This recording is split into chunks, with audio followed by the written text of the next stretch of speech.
Masih ingat kasus suami berinisial A alias S yang tega menghabisi nyawa istrinya di Kota Makassar, Sulawesi Selatan? Kasus yang terjadi di Jalan Manduruki 6, Kelurahan Manduruki, Kecamatan Tamalate pada Minggu 14 Juni 2026 kini masuk di tahap rekonstruksi.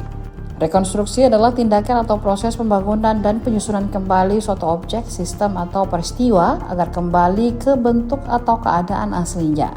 Rekonstruksi kasus yang cukup menghebohkan di pertengahan Juni 2026 itu berlangsung di Mapolsek Tamalate, Jalan Danau Tanjung Bunga, Kelurahan Macini Sombala, Kecamatan Tamalate atau sekitar 5 km dari lokasi kejadian di Jalan Manduruki 6. Polisi tidak melakukan rekonstruksi di lokasi kejadian karena pertimbangan keamanan.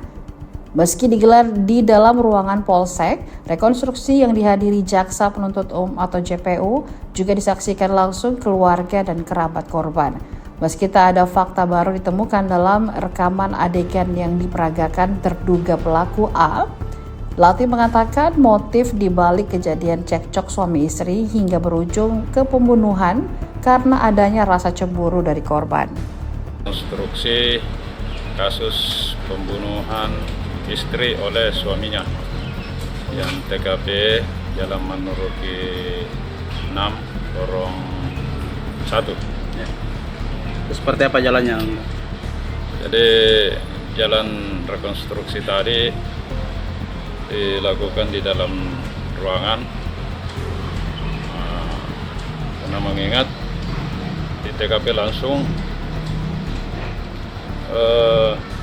diperkirakan banyak hambatan ataupun keamanan.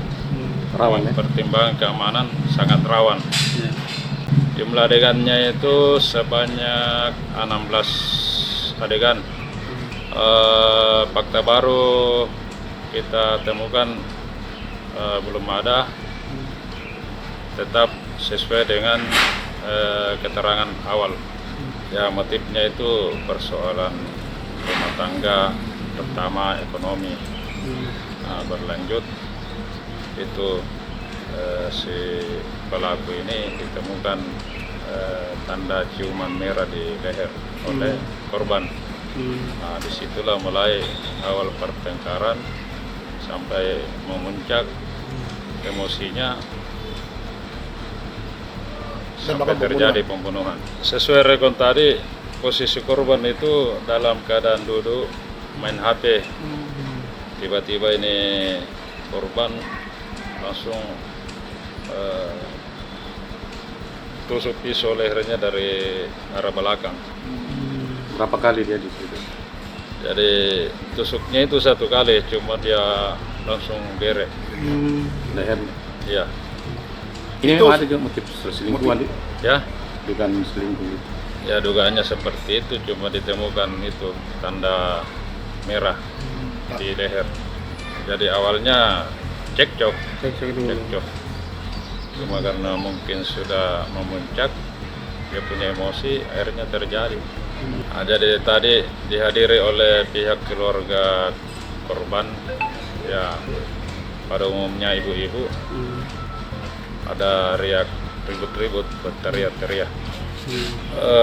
Perubahan pasal tidak ada, tetap pasal 458 ayat 2 subsidiar masuk dikenakan KDRT juga. Download Tribun X sekarang, menghadirkan lokal menjadi Indonesia.